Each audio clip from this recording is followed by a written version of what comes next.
Are you tired of the price pumping kind of only to be slapped back in your bearish face and it goes back to where it was and then some before it started? Well, you might have Bitcoin fatigue syndrome. Are you tired of every YouTube Bitcoin creator making videos about the impending supply shock that never really comes because every whale dumps their coins and back into the exchange? Well, you might have Bitcoin fatigue syndrome. Are you tired of hearing nothing but bullish sweet nothings coming from the U.S. political apparatus, aka the government, about a strategic Bitcoin reserve, and every state once upon a time talking about a Bitcoin strategic reserve, only to John Travolta and never really see it again? Well, you might have Bitcoin fatigue syndrome. Are you tired of seeing Michael Saylor post about his next massive buy only for the price to dump after it's posted? You might have Bitcoin fatigue syndrome. Does this happen to you? Do you see posts about Michael Saylor's MicroStrategy buying massive amounts of Bitcoin and immediately think in your head, that's going to tank the market? You might have Bitcoin fatigue syndrome. Do you have Bitcoin fatigue syndrome? It's a good question. I think I do too. Are you going onto YouTube and skipping over your favorite Bitcoin creator only to watch some video about nothing? Like those two Filipino guys that, make those massive sandcastles in the jungle instead of your favorite Bitcoin content creator. You might have Bitcoin fatigue syndrome. It's running rampant. I see it everywhere. And don't get me wrong, I live in a Bitcoin bubble. But that bubble gets filled up with nasty sentiment so fast. It's unbelievable. Like one day is yesterday's pump for ants. There was the sentiment was nothing but this isn't gonna last. Pump for ants, who cares, right? And then as soon as it dumps, everyone's like, "See, I told you." And you can't really blame them because this has been going on for far too long, right? We're already coming from PTSD 2021. Now we're very paranoid and fragile and vulnerable to the manipulation of a market, if it even is manipulated. Of course, the simple answer for the price going down is that there's just more sellers than there are buyers. Now, interesting question to ask yourself. If that is the case, what would the price be if there weren't institutional buyers? ETFs, hedge funds, these treasuries, would it be like 50K? Maybe that would open the door for retail buyers if the price didn't skyrocket out of reach. So, for instance, the cost basis that people are feeling now, which I understand, is first, if you have any money, if any retail has any money, and let's say it's $5,000, right? Well, let's get crazy. Let's say it's $10,000. Well, there was a time not too long ago when $10,000 could have got you a 10x in the Bitcoin market.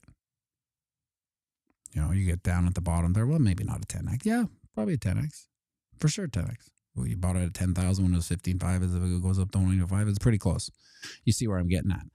Now, I think they see the price and they're like, well, if I put 10 in here, it has to go to $1 million before I even 10x. It's funny that 10x is on the menu.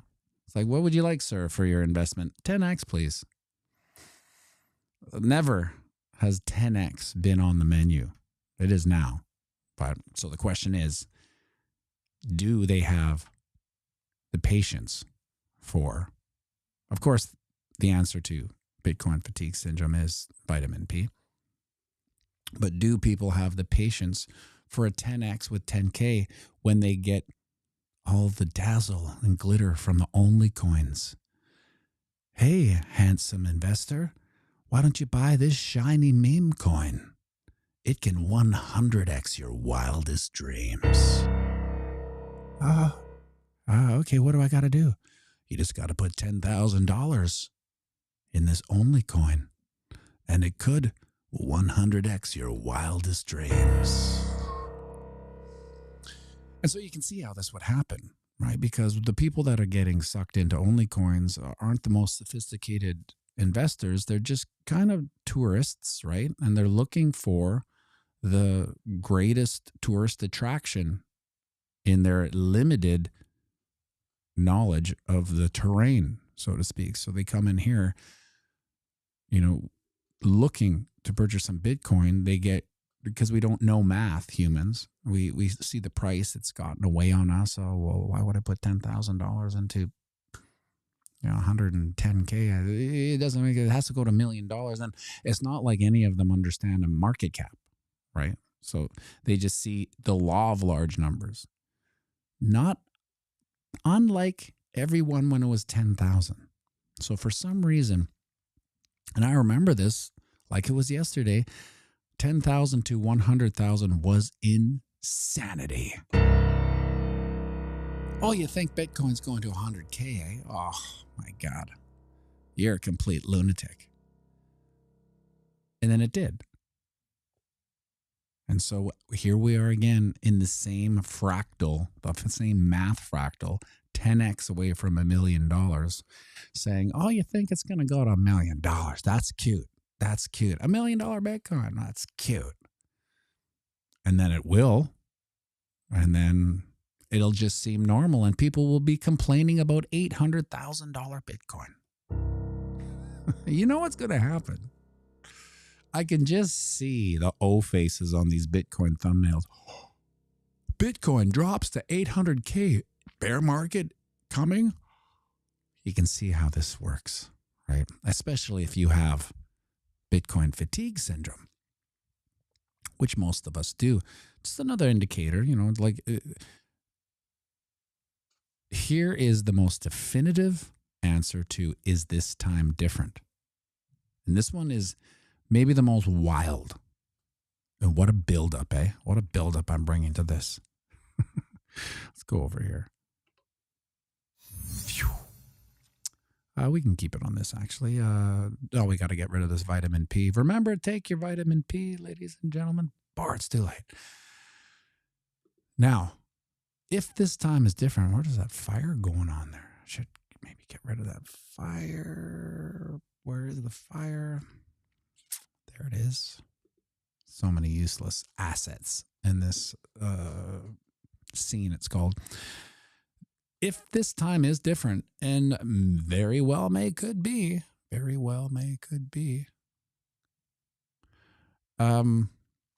would be the first bull market that entered a bear with none of the traditional indicators blazing hot red, extreme greed,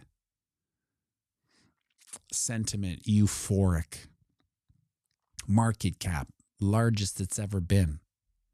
We never really hit that, even when we were back here, like this is October 6th, was it? Seems just like yesterday.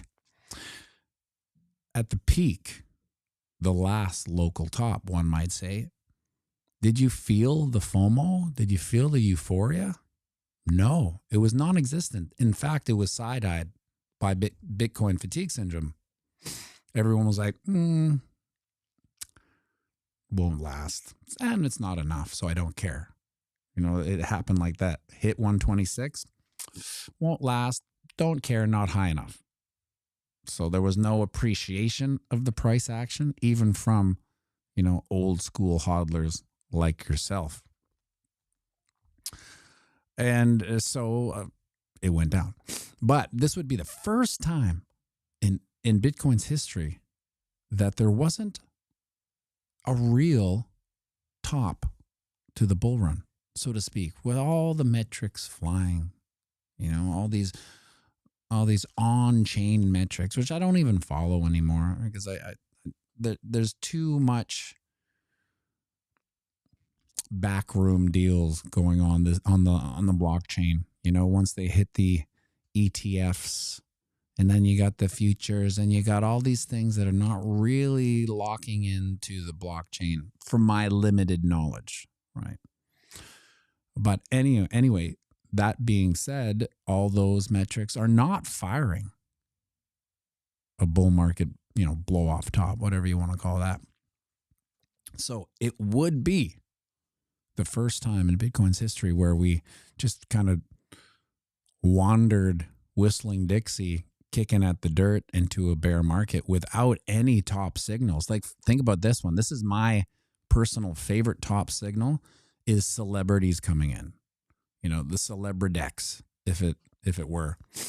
We haven't seen one celebrity get on board. Now, initially, we saw a couple of low grade G level celebrities, like the Once Upon a Time Hawk to a Girl. Remember her?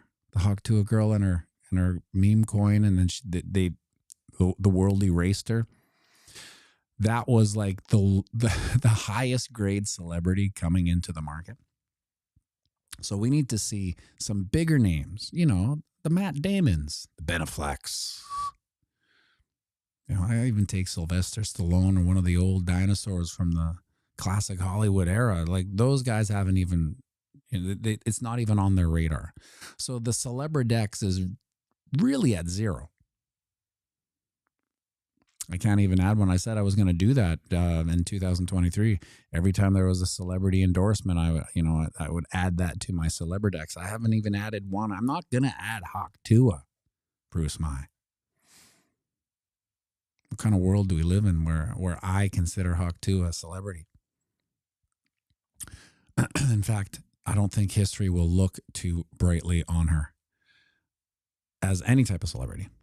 What did she do again? Oh yeah, she's a meme celebrity. So there's A, B, C, and then C jumps all the way down to G, and that's meme celebrity. So we got the fear and greed at 29. Imagine that. Like, we haven't even hit extreme greed. What was the last time we hit extreme greed? So 73. November 19th, 2024 was the highest. We're talking almost a year ago we hit extreme greed. And since then, just tanked. Came up a little bit to 69. Wouldn't call it extreme greed. And then we've just been on a downward. Look, we're at 29. We're at 29. The FOMO index is at 29. This is on par with the bear market. No, this is 2000. What is the bear market here? 2024, 2000. What's the date here? 2023. Can we go back farther? Come on, guys. This isn't all. Anyway, you know what I'm saying. Look, we're right at the bottoms here in the orange. Extreme fear. And so maybe, it wouldn't surprise me if we live in an inverted paradigm of reality now. So maybe extreme fear is the new extreme greed. We're all extremely fearful that the bull run's over, so to speak. Maybe that's the new metric when it gets to extreme greed, if it ever does. Like, what would it have to go to get to extreme greed? So at 117, we're only at 68, high 60s. When did we hit the last all-time high here? Right around here, it was 58. 58, 126. So there is like some almost bearish divergence with the FOMO index and the price action. Our last local top, 126, we weren't even in extreme greed, which is absolutely wild. Let's take a look at some of these charts here, see what's going on. Put the fancy fire back to represent where we don't want to be. That is the channel of descension from way back over here. We were in it for a while, for a long time. And long time, I mean, that's only July. So we spent the summer kind of cascading down this channel. And we did test it right here. We put in a bearish divergence at this bottom, and yeah, we kind of had a recovery.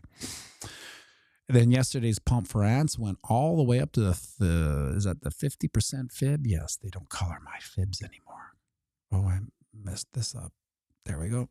And let's get rid of this fire. This is stupid. Thought it would add some pizzazz. And then we came all the way back.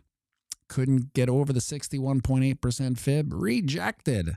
Now, we haven't officially retested this channel of dissensions resistance now acting as support. And we don't really want to. We can stay away from that because, you know, if we fail, we went all the way down to 103.8 according to this. And this was, I would say, a more sanctioned data, Oracle data, because this one, you know, 103.1, it only registers on this Bitfinex chart. It doesn't register on the other ones. You know, you go to Binance, didn't hit there. But then it came down, and I would say maybe candlestick this wick. You know what I mean? Well, color my fibs, salt in the salt. I couldn't believe it. Candlestick that wick. And so here we are. This is what it's a 4-hour chart, mind you. So let's not get too carried away with anything this thing says. But where's my marker? Is it brush?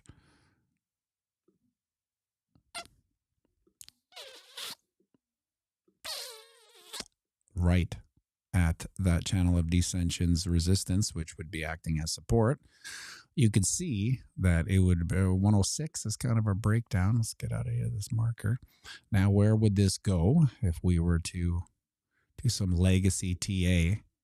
You take the pull, you slide it all to the breakout point, and then we're all at the channel of dissensions support, which is, oh my God, 100K. Now, this is where we don't want to be. Obviously, this is a big psychological factor. So what would happen, and I don't think awkward silence over on Rumble says we need an extreme boredom euphoria index. Yeah, well, I think we are. We've been in extreme boredom for a year, right? Easily a year, seen as though the last extreme greed was a full year ago.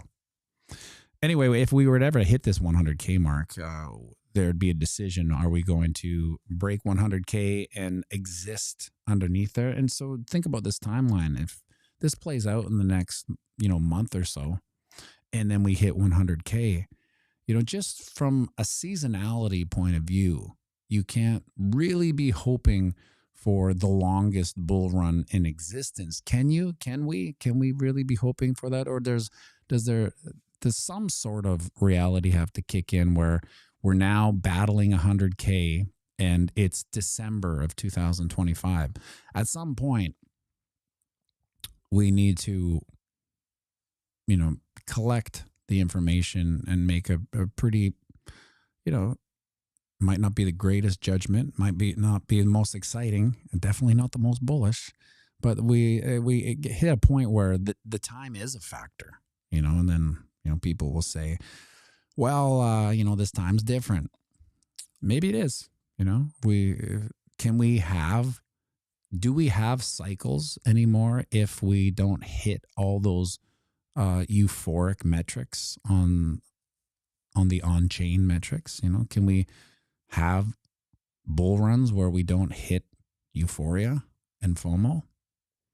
Maybe. Well, maybe our little gal here is just, turning into a woman, so to speak, or this little teenager dude is turning into a man and he just doesn't get carried away with the swings. He's just a little more stoic, one might say, in his price action. We could be seeing that. That's on the 4-hour chart, though. Noisy little so. So this would kind of fit into our time. We could squeeze this into our timeline because this is October 25th. Now, I don't believe we hit our high of 2024 till November 7th, right? Maybe I'm off by a week or so or a couple days, but I mean, so this could play into, an epic run. But at this point, we would need a 25% gain to get back to all-time highs if we found ourselves battling the 100K, right? And at that point, you would probably see some hedging, I want to call it, from people who have been in here too long. They're like, you know what? I'm just going to, take some profits. You might see that, and that would take us to that 88K, right? But let's say we found a bottom at 100 and had like a massive bullish return and saw a 30% candle. It'd be 130. It would be $5,000 more than the last high. Would that be enough to, put the hammer in the coffin or put the nail in the coffin? Okay, it's higher. Okay, see you later. See you in 4 years, right? That might be it. Let's take a look at the ding dong here. Maybe I'll bring back that fire. But it has that angle on it, and I don't want to get in there and do the rotation because it's anyway, long story. So here we are battling this channel of eternal monotony. I'd ideally like to stay above it because it is also the 200 moving average. Now on a timeline / seasonality, we don't have much time on this daily chart to kind of get back up and over this channel of eternal monotony's resistance, which is at 116. Now that's an important level, as we'll discuss in the weekly chart coming up right away. So we are on day 2 of borrowed time because we said October 20th was right here. That was the longest bull run we've had, which was 2021, 548 days. We are now on day 2 of it, both red days. So we are in borrowed time if, and I say if, there's another all-time high coming. Now, if there's no other all-time high, we're kind of, rocking and rolling as par. So 540, this is 548, the 20th. The last peak was over here on the 6th. So that would have been 14 minus 548, 532 days. It would just fall right in line with everything, and we'd look back and go, it was normal. That was the peak, even though there was absolutely zero FOMO or euphoria. So why this is important, this 116, not only is it the channel of eternal monotony's resistance, but if we go to the Wookiee, we can see, look at the old eyeballs. This is that metric that every bull run fails to get over after a dump. We've gone over this ad nauseum. But that's 117.5. So it's, it's within that 116. Can you see us, if we're back on the daily, can you see us getting slightly over this, to 117.5 and leaving that wick at 117.5 for that weekly channel? And at that point, I don't know, what are you going to do? Are you going to sit through a best case scenario, 50% drawdown? So I'm not really making any decisions until this happens. If and when we even get there to 117. So this is a luxury we, aren't even guaranteed to get back to 117. Yesterday when I hit 112, 113, everyone was pretty happy, but it's like there's only so many of those pumps for ants that get completely demolished until the new retail, if there even is new retail, gets demoralized. Their experience in order to really get your Bitcoin license, you have to experience wild swings. You have to experience like parabolic gains where you think you're a genius, and you have to experience the depths of the crypto winter and thinking that you effed your whole life up. You need those things. They are the goalposts of your financial sanity. I've been here. So where do I want to go? What do I want to avoid? Obviously, we want to avoid, carrying, living through another bear market. But this is an interesting one too that I always go through. what are, assuming, now we're just playing some games here, assuming that the top at 126 was in, and we see the same bear market as we did in 2022, which was, let's call it 75. No, I never make enough room here. Let's call it 75. Oh, look who I got this thing here. Bottom of the bear market, November 9th, 2026. Let's just do a 75 from 126. Still not enough. Come on.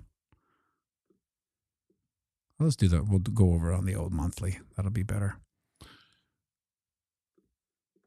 Okay. So let's do, have I done this already? Maybe. From 126K, 75. 30,000.